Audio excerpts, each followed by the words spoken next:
Hello, survivors. We made it through another night. Sit down, take a breath, subscribe to our channel. The next story begins now. The radio sputtered orders, drowned out by the screams tearing through the air. My M4 hung heavy in my grip, heavier than any training drill. The crowd surged against the barricades, a desperate tide, while behind them, some stopped moving like humans altogether. The first helicopter roared into the sky at 0742, and that's when someone in the mob began convulsing, limbs jerking unnaturally. I'm telling this story 10 years later because someone must bear witness. The National Guard was the first to confront the outbreak, and we paid a brutal price. I don't know any other Guard members still alive. They're all gone, every single one, sacrificing everything to give humanity a few more hours. This is what happened in those chaotic first days. Joe 7, the Brooklyn Bridge. We were deployed to the Brooklyn Bridge approach before dawn broke. The evacuation zone was a cleared strip of asphalt by the waterfront, marked with orange cones and portable floodlights that turned the October fog into a thick gray curtain. 3 landing zones, Alpha, Bravo, Charlie, were set up for choppers to land, load, and take off. Simple, in theory. My squad, 2nd Platoon, Bravo Company, 42nd Infantry Division, secured the western perimeter. 12 of us stretched along concrete jersey barriers and chain-link fencing. Staff Sergeant Dane paced behind, checking gear, tightening plate carrier straps, ensuring magazines were loaded and safeties on. "Stay sharp," he said, his voice steady but his eyes betraying a flicker of unease. Temperature checks at the gate were non-negotiable. A fever meant no entry, no exceptions. Specialist Olin stood beside me, shifting nervously. We'd gone through basic training together. Good guy, dreamed of teaching after his service. He kept glancing at the growing crowd beyond the barriers. "That's a lot of them," he murmured, his voice low. Hundreds, maybe 1,000, pressed against the fencing, faces carved with desperation, clutching children, dragging suitcases, shouting questions no one could answer. Some waved IDs, medical records, anything to gain passage. Others stood trembling, eyes blank, as if already lost. The air carried a stench 30 feet back, sweat, exhaust from idling cars, river water, and something sharp, wrong. Diesel from generators mixed with a metallic tang I didn't yet recognize, but would never forget. 2 medics worked the screening station, using forehead thermometers. Green light, move to secondary screening. Red light, step into the holding area, which was filling fast. "How many reds?" Dane asked into his radio. 47 and climbing, Dane muttered. "God help us." At 7:15, a man in a sharp suit, clutching a briefcase, argued with a medic. The thermometer check failed. The medic shook his head. The man's face turned crimson, shouting, jabbing a finger at the medic's chest. 2 MPs stepped in, firm but not rough, guiding him toward the holding area. He broke free, sprinting for our line. "Stop him!" Dane's voice cracked over the radio. "No crossing!" Olin and I moved, rifles raised but not aimed. The man stumbled, fell to his knees 10 feet from the barrier, then rose.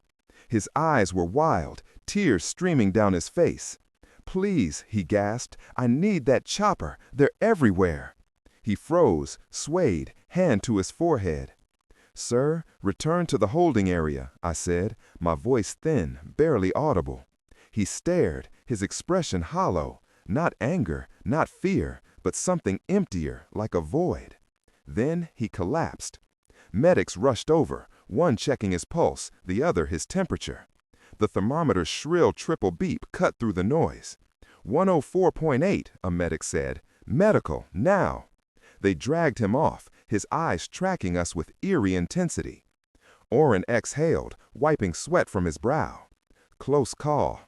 But it wasn't close. It was already too late. 0742. The first wave. A Black Hawk roared in low over the East River, its rotors pounding the air like a heartbeat. Side door gunners stood ready, scanning the chaos below. It circled once, then dropped to Alpha Zone, kicking up dust and debris, the fog swirling in its wake. The vibration thrummed through my boots, my chest, my skull. The crowd surged forward, drawn to the promise of escape. "Hold the line," Dane shouted. "No one crosses without clearance." We braced, rifles across chests, our bodies a wall of will against the desperate tide. The fencing groaned under the crowd's weight. Someone begged in a language I didn't know, their voice raw with fear. A child's scream for her mother pierced the air.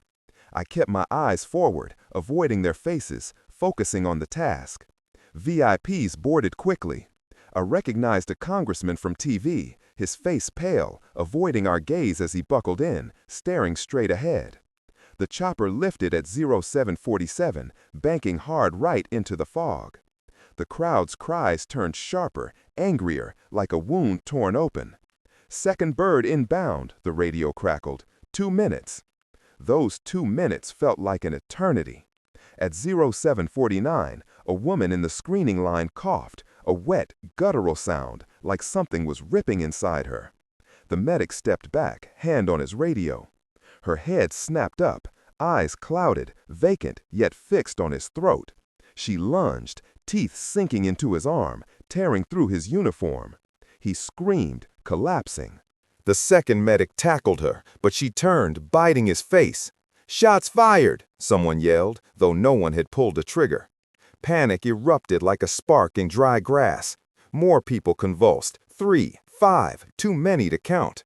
They dropped, backs arching, mouths gaping in silent screams, then rose, no longer human. A man in a torn jacket staggered forward, skin gray, veins dark and bulging, eyes milky white. He grabbed the fence, pulling with mindless strength, fingers bleeding, face blank. Others joined, their collective force bending the chain link. "Command, Bravo 2 actual," Dane radioed, his voice tight. "Hostiles at Western Barrier, request engagement rules." Static hissed, then a voice. "All units, Colonel Ortiz. Lethal force authorized against infected. Headshots only, body shots ineffective." The words didn't land. Infected? Headshots? "What does that mean?" Orrin asked, his voice shaking. Dane's face paled, his jaw set. "It means shoot them." The fence collapsed with a metallic scream. Dozens poured through, staggering, jaw slack, hands clawing at the air. Some moved fast, others slow, but all shared that terrible focus, eyes locked on us. I raised my rifle, flicked the safety off, aimed at a woman in a blood-stained blazer. She'd been someone's colleague, sister, mother. My finger froze on the trigger. She reached for me, her mouth gaping, a low hiss escaping her throat. Orrin fired, hitting her chest. She stumbled, but kept coming. "Head!" Dane shouted. I fired. Her head snapped back, and she crumpled. The world dissolved into gunfire, smoke, and screams. 0815, the line breaks. The evacuation zone was a maelstrom, infected mixed with panicked civilians, a chaotic blur of motion and terror. Soldiers fired in all directions, muzzle flashes lighting up the fog. The second chopper tried to land at Bravo Zone, but aborted as infected swarmed the pad, its spotlight slicing through the haze. Our line shattered. We fell back to the concrete barriers, brass casings piling at our feet, the acrid stench of gunpowder burning my throat. Specialist López jammed her rifle barrel under an infected's chin and fired, skull fragments spraying. She reloaded without flinching, her eyes hard as steel. Orrin shouted, "Reloading!" I covered him, firing controlled bursts, 3 rounds, shift, 3 rounds, shift. Every shot had to count. We'd brought 6 magazines each. I was already on my 3rd. A family sprinted past, parents dragging 2 small children, chased by an infected woman with arms bent at grotesque angles, nails scraping the pavement. I fired twice, hitting her head. She collapsed 5 feet from the kids. The father glanced back, our eyes meeting for a fleeting moment. I don't know what he saw in my face, fear, resolve, or something broken, but he turned and ran faster. The radio was a cacophony, units begging for support, medics pleading for evacuation, commands struggling to restore order. It blurred into static and screams. A Blackhawk landed at Alpha Zone, VIPs rushing aboard, MPs firing into the encroaching infected. The door gunner's M240 roared, bodies jerking and falling, only for more to take their place. The chopper lifted, its side door still open. Someone fell, or jumped, hitting the asphalt, motionless. "Ammo check," Dane called. "2 mags," Oren said. "3," López replied. "2," I said. We were burning through rounds faster than we could kill. The math was brutal. We'd run out long before they stopped coming. At 08:30, I saw a familiar face. Private First Class Cernan, 1st Platoon. Quiet, dependable, a good soldier. I'd seen him earlier in the screening line with his wife and daughter, their faces hopeful. Now he staggered toward us, shoulder dislocated, hanging at an unnatural angle, mouth emitting wet, rasping sounds. His family was gone. I aimed, my heart sinking like a stone. I fired. Cernan fell face first onto the asphalt. Something inside me broke.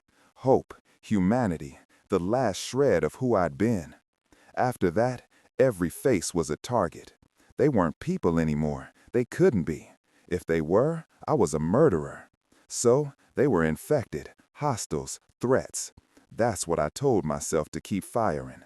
09:30, a slaughterhouse. The sun pierced the fog, revealing a blood-drenched battlefield. Bodies piled high where the fighting was fiercest, blood pooling in dark, viscous puddles, gun smoke hanging thick in the air. We'd fallen back to a secondary perimeter of overturned vehicles and barriers. Only 6 of us remained from the original 12. The others, dead, infected, or scattered, were gone. A Blackhawk circled overhead, unable to land, the pilot's voice crackling. "LZ too hot, cannot land, attempting alternate site."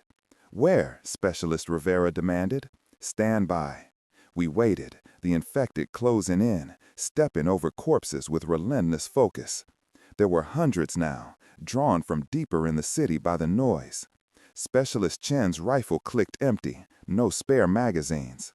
I tossed him my last one, leaving me with the one in my rifle. Specialist Torres was down to her pistol. Rivera had a few rounds left. We were running on fumes. The radio sparked to life. "All units, withdraw to Rally Point Omega. Coordinates incoming. Full evacuation order." Dane looked at us, his face grim. 2 blocks north. Move now. We might make it." "What about them?" Oren pointed to civilians huddled behind a car, about 20, including children, their faces pale with terror. "They follow," Dane said. "We can't carry them." A Chinook appeared over the eastern buildings, its twin rotors thundering, descending toward Omega. Hope flickered, fragile but real. Then I saw another soldier, Private First Class Cernan's comrade from 1st Platoon, stumbling toward us, blood-soaked, eyes clouded. "He's gone," López yelled. I raised my rifle. He was 10 feet away, teeth clicking, fingers clawing the air. "Don't," Oren whispered, his voice breaking. I fired. He dropped. "Move," Dane ordered. "Omega, double time." We ran, leaving the civilians, the bodies, everything but the weight of what we'd done. The infected followed, their moans trailing us like a curse. I glanced back once. The waterfront was lost, the bridge overrun, infected flooding from the city streets. A soldier from another unit fired his last rounds, screaming, "Come on, you bastards!" His rifle clicked empty, and they swarmed him. We kept running. The Chinook's rotors beat the air, a promise of salvation. 2 blocks of infected-filled streets stood between us, our ammo nearly spent. I touched the cross around my neck, whispering a prayer from childhood, the words barely audible over the pounding of my heart. We were going to need it. The rooftop. The Chinook settled on an office building roof, its massive rotors whipping up a storm of dust and debris. Soldiers boarded swiftly up the rear ramp. The door to the stairwell was barricaded. Orin pounded on it. "National Guard, open up!" Silence. Dane kicked it, but it held firm. "Blow it," López said, pulling a breaching charge from her vest. 10 seconds later, the door blasted inward, hinges screaming. We poured into a dark stairwell, the stench hitting like a wave, rot, blood, and a chemical bite that stung my nose. Bodies littered the stairs, office workers in civilian clothes, some dead, some twitching, beginning to rise. One grabbed my boot. I yanked free, kept climbing. 6 floors. My legs burned, my lungs screamed, but we pushed on. The roof door was open, light flooding through. The Chinook's engines roared, the vibration pulsing through the walls. We burst onto the roof, the chopper 50 feet away, ramp lowered, soldiers waving us forward.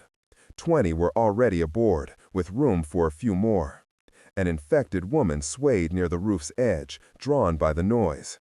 Dane shot her without breaking stride, and she pitched backward, vanishing over the side. "Move, move," a crewman shouted from the helicopter. Orin reached the ramp first, hands pulling him aboard. López followed. I was 10 feet away when Dane screamed. An infected had grabbed his leg. He went down hard, his rifle skittering across the roof. More swarmed over him, their hands clawing, teeth snapping. "Sarge!" I turned back. "Get on that bird," he roared, his hand shooting up, palm out. "That's an order!" His face, fierce and defiant, vanished under the mass of bodies. I ran, diving for the ramp. Hands grabbed my vest, hauling me inside as the ramp began to rise. Infected reached the chopper, their fingers scraping the hull.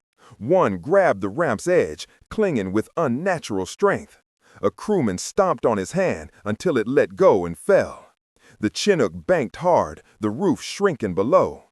Dozens of infected staring up, their faces blank but hungry. Dane was gone, buried beneath them. The ramp sealed shut, muffling the rotor's roar. Someone handed me a water bottle. My hand shook too hard to open it. Orin sat across from me, staring into nothing.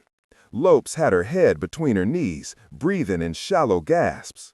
We'd survived, but the cost was carved into our souls. Back to the bridge. The Chinook dropped us back at the bridge approach, now a graveyard. Hundreds of bodies, soldiers, civilians, infected, littered the ground, the stench overwhelming, blood, rot, and gunpowder thick enough to choke. A major, his uniform torn and bloodied, waved us to a Humvee. "You 3 operational?" "Yes, sir," I said, my voice hollow.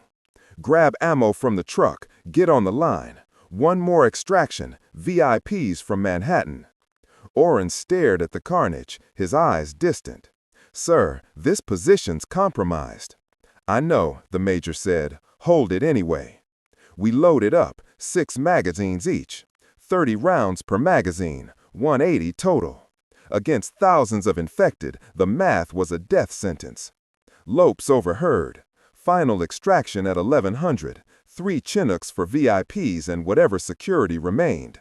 20 minutes to hold. We took positions behind a semicircle of vehicles, machine guns mounted on 3, about 40 soldiers left. The infected approached from the south, a slow, endless flood filling the road. Machine guns opened up at 200 yards, tearing through them. They kept coming, stepping over the fallen with no hesitation. We fired at 100 yards, aiming for headshots when possible. At 50 yards, their faces were clear. A businessman with a knotted tie, jaw slack. A woman in workout gear, one arm missing. An old man dragging a broken leg. They pressed against the vehicles, hands scrabbling, teeth scraping metal. The barriers began to shift under their weight. Then a new sound, rotors, but wrong, erratic. A Black Hawk, trailing smoke, came in low and fast from the southeast, wobbling as it descended. "Clear the zone," the major screamed. The chopper hit hard, skidding across the asphalt, rotors snapping as it slammed into a barrier. For a moment, silence fell, broken only by the dying whine of the engines and the infected's moans. Then the side door opened.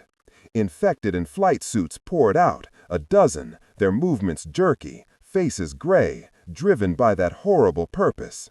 "Crew's gone!" López shouted. We fired, but the Horde breached, climbing over each other, using their own bodies as ramps.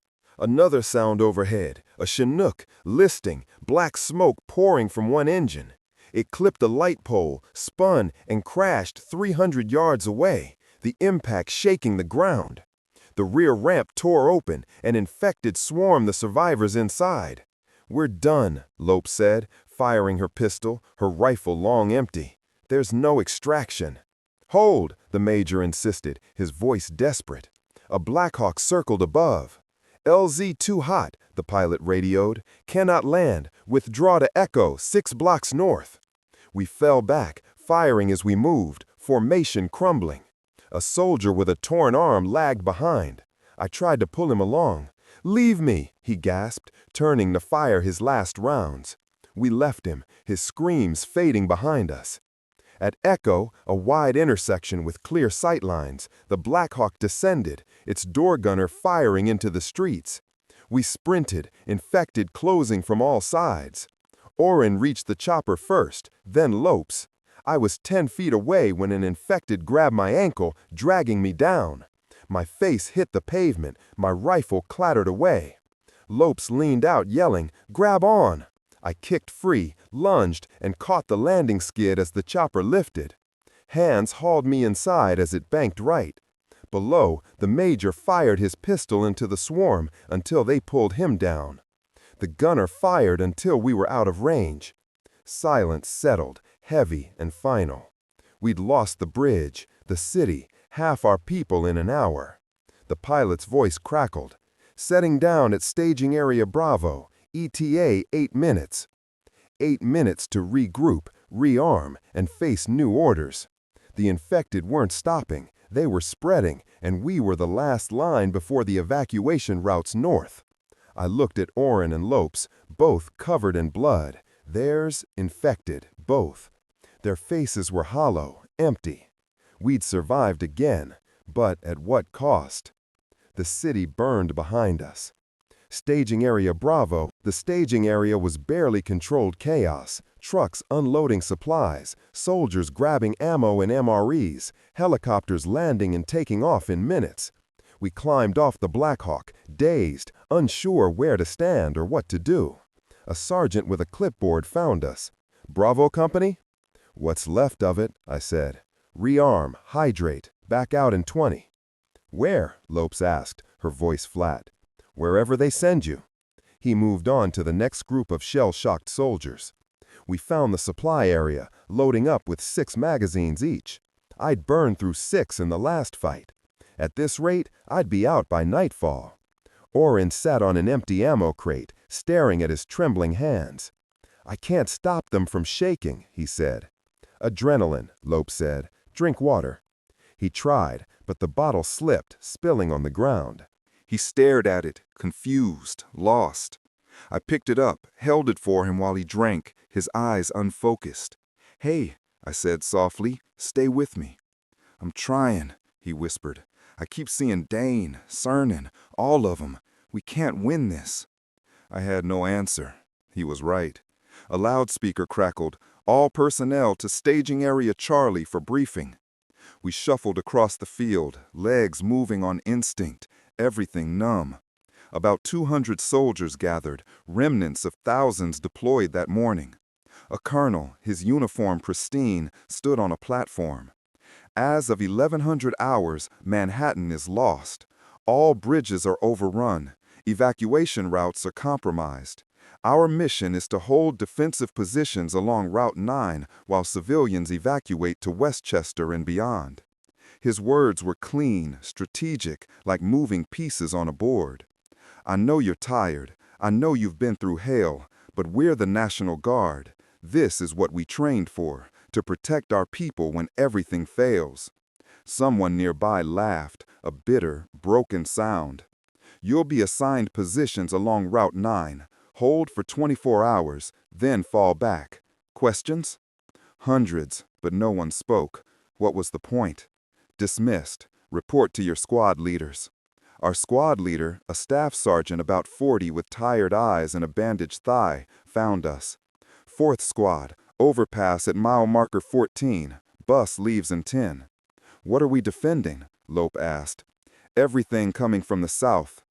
The bus was an old National Guard transport, olive drab paint peeling, diesel engine coughing black smoke. We boarded it with 30 others, silent. Some slept, others stared at nothing. Orrin sat beside me, still trembling. I can't do this again, he whispered. You can, I said. You're still breathing, still holding your rifle. That's enough. He nodded, but his eyes said he didn't believe me. The bus drove 20 minutes through suburbs that looked untouched except for the empty streets. No cars, no people, just silence. We reached mile marker 14, an overpass crossing Route 9. Good sight lines, clear fields of fire, defensible for a time. We set up machine guns at both ends, rifles along the railings. The staff sergeant checked positions, adjusting slightly. We're not stopping them, he said. We're slowing them down. Buy time for the civilians. That's the mission. Buy time. That's all we were now. A speed bump against an unstoppable horde. The sun was past its peak, early afternoon maybe. Time had slipped away somewhere between the bridge and here. Movement south, someone called. I looked through my scope. At first I thought it was smoke, but smoke doesn't walk. They came up Route 9, a mass filling the highway, too many to count, dragging unevenly, mouths working soundlessly, arms reaching despite the distance. Wait for the order, the sergeant said calmly. They closed to 400 yards, 300, fire!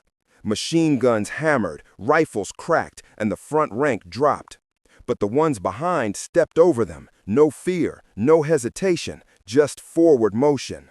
At 200 yards, we fired non-stop, my shoulder aching from recoil, spent brass piling at my feet.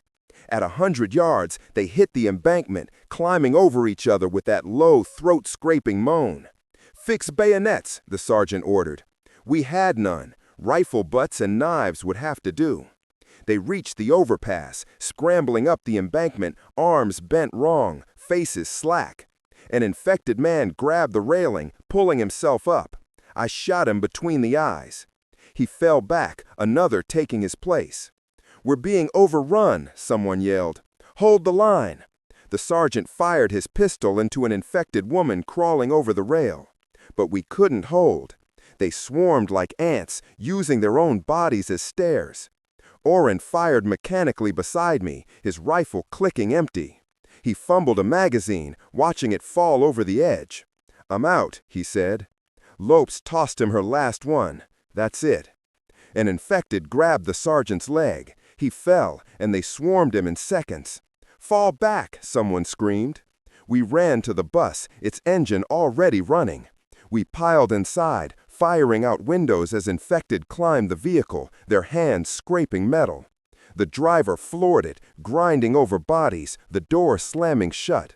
An infected clung to the side mirror, face pressed to the window, gray skin, clouded eyes, teeth clicking against glass. Orrin shot through the window, the infected falling away, cold air rushing through the bullet hole. We sped off, leaving the overpass, the infected, another lost position behind. I counted heads, 22 of us left from 30. Where are we going? Someone asked. The driver didn't answer. Maybe there was nowhere left. Orrin sat with his head against the seat, eyes closed. Lopes checked her ammo, 2 magazines. I had 1. This was how it ended. Not a battle, not a last stand, but slow attrition, position after position, until nothing remained. FOB Delta. Forward Operating Base Delta was a strip mall parking lot, sandbag walls, and a few tents. Maybe 100 soldiers total, the remnants of the northern defense. Day 3, no sleep in 50 hours. We moved like ghosts, speaking only when necessary, eating MREs without taste. Lopes had gone silent, her face a mask. Orin flinched at every sound, his eyes haunted. A lieutenant assigned us to the eastern perimeter. Hold this position, don't let anything through. For how long? I asked. He gave me a look like I'd asked something foolish. Until you can't. We took positions behind sandbags stacked 4 high. The highway east empty, lined with dead trees. No infected yet, but they were coming. They always came. Orin sat against the sandbags, rifle across his lap, his hands finally still. A bad sign. Shaking meant you were still fighting. Stillness meant you'd accepted the end.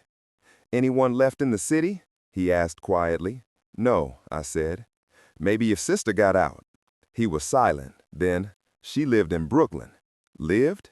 He didn't answer, his eyes hollow. Did I make it? Before I could respond, the radio crackled. All stations command. Multiple hostile contacts approaching, south and east. Estimate 10,000 plus. Hold your positions. 10,000 against 100. The math was final. This is it, López said, her voice flat, dead. This is where we die. Maybe, I said, checking my rifle. 1 magazine loaded, 2 spares, 90 rounds. But we make 'em pay. The infected appeared on the horizon, a dark tide filling the highway shoulder to shoulder, stretching beyond sight. Their collective moan hit us first, like wind through a graveyard. Jesus, someone whispered. They didn't rush, they didn't need to. They had time, numbers, victory. I thought of Dane on the rooftop, Cernan's face as I shot him, the names I'd never learned or already forgotten. At 300 yards, 200, someone shouted, "Open fire!" Every rifle on the line roared, the sound massive yet futile against the Horde's size. They fell, but others stepped over them. They reached the sandbags.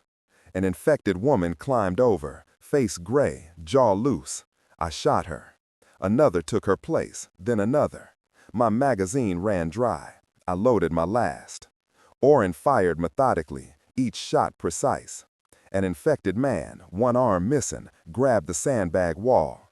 Orin shot him through the forehead. "Out," he shouted. I tossed him my last spare. "What about you?" "I'll figure it out." They were over the wall now, hand to hand. Bayonets would have helped, but we had rifle butts and knives. An infected lunged at me. I clubbed it in the temple, then stomped its head until it stopped moving. López fired her pistol point blank in the faces. "Empty," she said, drawing her knife. This was the end. No strategy, just chaos, blood, and violence. "Fall back," someone screamed. "To the vehicles." What vehicles? I couldn't see through the swarm of infected faces and grasping hands. Orin grabbed my arm. "Come on." We ran through the parking lot, past abandoned positions, past bodies, dead or infected, impossible to tell. I looked for López. She was gone, swallowed where she'd stood. "López," I shouted. No answer, just screams, gunfire, and moans. A Humvee waited at the lot's edge, engine running, driver waving. Orin and I dove in, the door still open as the driver floored it, accelerating through infected, over them. The door slammed shut. 4 of us made it. López wasn't among them. "Where are we going?" Orin asked. "North," the driver said. "Anywhere north. Command's dead. Base is overrun." The radio was silent. No orders, no hope. We drove an hour until the gas ran out, stopping on a rural road surrounded by forest. The driver checked the tank, shook his head. We walked. 4 soldiers with empty rifles, no destination. The sun set, painting the sky blood red. Beautiful, wrong. One by one, the others peeled off, finding houses, hiding places, reasons to stop. By dawn of day 4, it was just me and Orin. The long walk. We survived by scavenging, moving house to house, town to town, always north. The infected were fewer in rural areas, but still there. We learned to move quietly, avoid them when possible, conserve ammo for when we couldn't. Orin spoke less each day, the light fading from his eyes. On day 12, we found an untouched farmhouse, its door unlocked. Inside, the kitchen table was set for breakfast, plates with dried eggs, coffee cups with mold, as if the family had vanished mid-meal. "I'll check upstairs," Oren said. "Be careful." I searched the kitchen, finding canned beans, corn, peaches, a treasure in this new world. Then Oren screamed. I ran upstairs, rifle ready, and found him in a bedroom facing an infected child, maybe 8, its nails scraping the floor, mouth opening and closing soundlessly. Oren's rifle was aimed, but he didn't fire. "Shoot it!" I yelled. "It's a kid!" "Not anymore." It lunged, biting his arm. I shot it through the head. It dropped. Oren stared at the wound, deep and ragged, already blackening. "No," he whispered. "No, no, no." We both knew what came next. Fever, convulsions, transformation. An hour, maybe less. "Do it," he said, "before I turn." He closed his eyes, tears streaming. "Tell me it mattered. Tell me we saved someone." I wanted to lie, to give him peace. "We bought them time," I said. "That's all we could do." He nodded, opening his eyes, still human, still Oren. "Thanks for being my friend." I pulled the trigger. Then I was alone. Days blurred into weeks. I moved north, avoiding people when I could. The living were as dangerous as the dead now, desperation turning them feral. On day 23, at an abandoned gas station, I heard footsteps. Not the infected shuffle, but human. I raised my rifle. "Come out slow." The door opened. López stepped out. Relief flooded me. She'd made it. Then I saw her eyes, clouded and vacant, her skin gray, jaw slack, fingers clawing the air. A low rasp came from her throat. "López," I said, my voice breaking. "No." She staggered forward, no recognition, just hunger. My hands shook as I raised my rifle. "I'm sorry," I whispered. I fired. She dropped. The last of my unit, the last person I knew from before, gone. I stood there, staring at her body, wondering when she'd been bitten, where she'd been, if she'd been alone. It didn't matter. They were all dead. Dane, Cernan, Oren, López, everyone but me. I wandered for months, joining survivor groups that never lasted, overrun by infected, starved, or torn apart by betrayal. I asked everyone, "Seen any National Guard? 42nd Infantry Division?" Always no. In year 2, I found Haven, a settlement of 200 behind makeshift walls, with gardens, a well, guards. They let me in, seeing my faded uniform. "Military?" the gate guard asked. "National Guard, 42nd Infantry." "You're the only guard we've seen." They gave me a room, food, safety. I tried to settle, but nightmares haunted me. Dane's face, Oren's question, López's dead eyes. I left after 6 months, still searching. In year 3, I found a settlement with a radio transmitter. I broadcast daily. "Any National Guard, 42nd Infantry Division, respond." 2 months of silence. 10 years later. I'm 40 now, the last Guard member I know. Safe zones have grown into towns, communities. The infected are fewer, manageable. People ask about the outbreak, what it was like. I tell them the truth. We were terrified, overwhelmed, fighting because it was all we knew. The National Guard was the first to respond, deployed when no one understood the enemy. We held impossible positions, buying time for strangers who never knew our names. Staff Sergeant Dane died on a Manhattan rooftop, swarmed while covering our retreat. Private First Class Cernan turned. I shot him. Specialist Orin was bitten, saving me from an infected child, asking if it mattered before I ended him. Specialist López fought until the end at FOB Delta, died alone. I found her 10 days later, turned, and put her down. The 42nd Infantry Division is gone. Thousands of soldiers, all dead. I'm the last, the only survivor from 2nd Platoon, maybe the only Guard member from those first days. I've traveled thousands of miles, asked thousands of people. No one else made it. My uniform sits in a closet, faded green, holes at the elbows, the 42nd patch sun-bleached white. Sometimes I hold it, remembering. A settlement's memorial wall lists soldiers who died, but the names are wrong, based on incomplete records. Dane, Olin, López, none are there. I tried to add them, but they wanted documentation, papers lost in the chaos. I said I was the proof, that I saw them die. It wasn't enough. Their names stay forgotten, except in my mind. In 30, maybe 40 years, I'll be gone. No one will remember what the National Guard did in those first 12 hours. History will say the military fought, but it's incomplete. We were the first, on the bridges, holding lines, dying in parking lots, overpasses, strip malls, buying minutes for strangers. We weren't heroes, just soldiers following orders until there were none left, then dying anyway. Dane, Cernan, Olin, López, all dead. Everyone's dead but me. 10 years later, I'm still here, carrying their names, wondering if it mattered. Yesterday, a young woman, maybe 25, saw my uniform and asked, "Were you there in the beginning?" Yeah. What was like? I almost told her everything. The bridge, the helicopters, the infected, Dane's last order, Orin's question, López's eyes. Instead, I said, "We did our best." She nodded, satisfied. Our best wasn't enough, could never have been, but it was all we had. There's a cemetery outside the settlement now, with proper burials, headstones.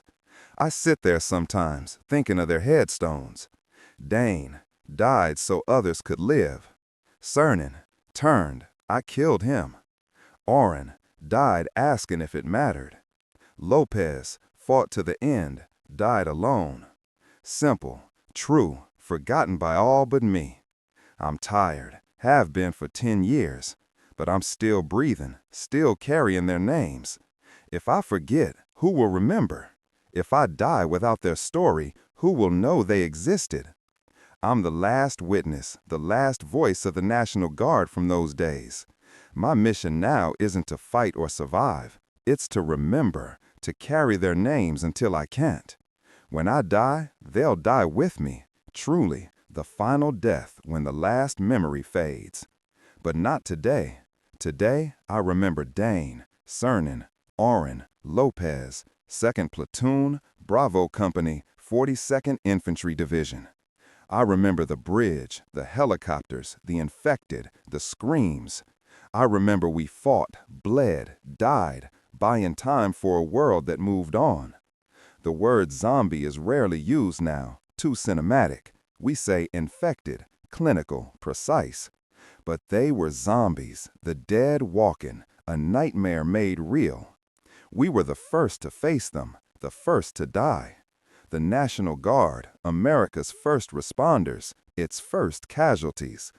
Dane, Cernan, Olin, López, all dead.